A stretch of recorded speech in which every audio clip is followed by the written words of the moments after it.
கோயமுத்தூர் நகரில் மேற்கு தொடர்ச்சி மலையின் சரிவில் மருதமலை அருள்மிகு சுப்பிரமணிய சுவாமி திருக்கோயில் அமைந்துள்ளது. மருதமரங்கள் மிகுதியாக காணப்படுவதன் காரணமாக இந்த பகுதி மருதமலை என்று அழைக்கப்படுகிறது. 1200 ஆண்டுகள் பழமை வாய்ந்த இத்திருக்கோயில் முருகப்பெருமானின் 7ஆம் படை வீடாக கருதப்படுகிறது. பேரூர் புராணம், திருப்புகழ் மற்றும் காஞ்சி புராணங்களில் மருதமலை சிறப்பித்து கூறப்பட்டுள்ளது. மருதமலை சுப்பிரமணிய சுவாமி மருதாசலபதி, மருதப்பன், மருதமலையான், மருதமலை முருகன், மருதாசலமூர்த்தி என பல பெயர்களால் போற்றி துதிக்கப்படுகிறார். முன்னொரு காலத்தில் முருக பக்தரான சித்தர் ஒருவர் இப்பகுதிக்கு வருகை தந்தார். அவர் களைப்பாலும் தாகத்தாலும் சோர்வடைந்து அங்கிருந்த மருத மரம் ஒன்றின் கீழ் அமர்ந்து இளைப்பாறினார். அச்சமயத்தில் மருதமரத்தின் கீழ்ப்பகுதியில் ஊற்று நீர் பீரிட்டது. இதை கண்ட சித்தர் இது முருகப்பெருமானின் அருளை என்று வியந்து, முருகப்பெருமானே, மருதம் சலம் ஆகியவற்றின் தலைவா என்று வாழ்த்தி பாடியதாகவும், அதுவே பின்னர் மருதாசலபதி என்று மருவி அழைக்கப்படுவதாகவும் செவிவழி செய்தி நிலவுகிறது. மலையடிவாரத்தின் படிக்கட்டு பாதை தொடக்கத்தில் தான் தோன்றி விநாயகர் சன்னதி அமைந்துள்ளது. இந்த விநாயகரின் அமைப்பு மிகவும் வித்தியாசமானது மற்றும் அழகானது. இது போன்ற விநாயக பெருமானை வேறு எந்த தலத்திலும் தரிசிக்க இயலாது. தான் தோன்றி விநாயகரை வழிபட்டு மலையேறினால் 18 படிகளை கொண்ட 18 படி உள்ளது. சபரிமலைக்கு சென்று ஐயப்பனை வழிபட இயலாதவர்கள் இந்த 18ஆம் படிக்கு வந்து வணங்குகிறார்கள். மருதமலை முருகன் கோயிலுக்கு படிக்கட்டுகளின் வழியாக செல்லும் போது இடும்பனைக்கென அமைந்துள்ள தனி சன்னதியை காணலாம்.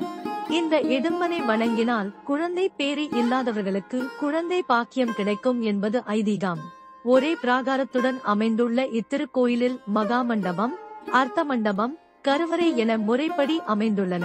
கருவறையில் அழகே வடிவாக முருகப்பெருமான் பக்தர்களுக்கு அருள் புரிகிறார். கருவறைக்கு முன்னால் முருகப்பெருமானை நோக்கிய வண்ணம் அவருடைய வாகனம் மயில் நின்றிருக்கிறது. அதற்கு பின்னால் பலிபீடமும் கொடிமரமும் அமைந்துள்ளன. இதன் அருகே தனி சன்னதியில் வலம்புரி விநாயகர் அருள்பாலிக்கிறார். மருதமலை கோயிலில் ஆதிமூலஸ்தானம் அமைந்துள்ளது. இங்கு வள்ளி தெய்வானையோடு அருள் புரியும் முருகப்பெருமானை முதலில் வழிபட்டு பின்னர் பஞ்சமுக விநாயகரை தரிசித்து அதன் பிறகு மூலவரை வணங்க வேண்டும். பின்னர் பட்டீஸ்வரர், மரகதாம்பிகை, வரதராஜ பெருமாள், நவகிரக சன்னதி என வழிபட வேண்டும். இதைத் தொடர்ந்து பாம்பாட்டி சித்தர் சன்னதிக்கு சென்று அவரை வணங்கிவிட்டு பின்பு சப்தகன்னியரை வழிபட வேண்டும் என்பது மரபு. மருதமலை கோயிலின் தென்புறத்தில் அமைந்துள்ள படிக்கட்டுகள் வழியாக கீழே இறங்கி கிழக்கு திசை நோக்கி சென்றால் அப்பகுதியில் பாம்பாட்டி சித்தர் சன்னதியை காணலாம். இத்திருக்கோயிலில் அமைந்துள்ள சப்தகன்னியர் சன்னதிக்கு பின்புறம் வற்றாத ஊற்று ஒன்று அமைந்துள்ளது. எப்போதும் நீர் சுரந்து கொண்டே இருக்கும் இந்த ஊற்று தண்ணீரை கொண்டுதான் முருகப்பெருமானுக்கு அபிஷேகம் செய்யப்படுகிறது. மருதமலை முருகன் கோயிலில் உள்ள விநாயகர் சன்னதியின் பின்புறத்தில் ஒன்றாக பின்னி பிணைந்தபடி பழமையான 5 மரங்களை காணலாம். இதனை பஞ்சவிருட்சம் என்றழைக்கிறார்கள். அதிசயமான இந்த மரத்தில் குழந்தை வரத்துக்காக வேண்டிக் கொள்ளும் பெண்கள் தொட்டில் கட்டுகின்றனர். இத்திருக்கோயிலில் 16.5 அடி உயரம் கொண்ட தங்கத்தேர் உள்ளது. தினமும் மாலை 6 மணிக்கு கோயிலில் இந்த தங்கத்தேர் புறப்பாடு நடைபெறுகிறது.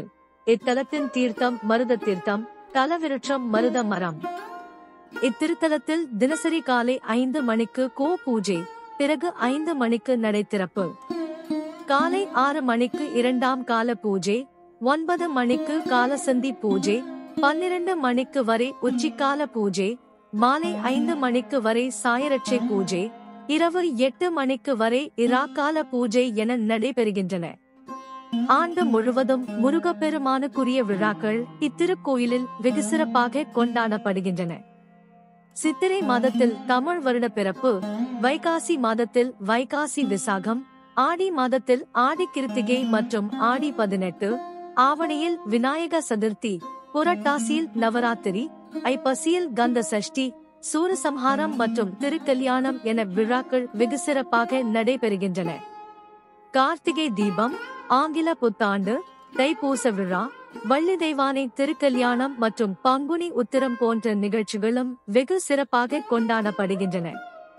இத்திருக்கோயில் காலை 5:30 மணி முதல் இரவு 9 மணி வரை திறந்திருக்கும்.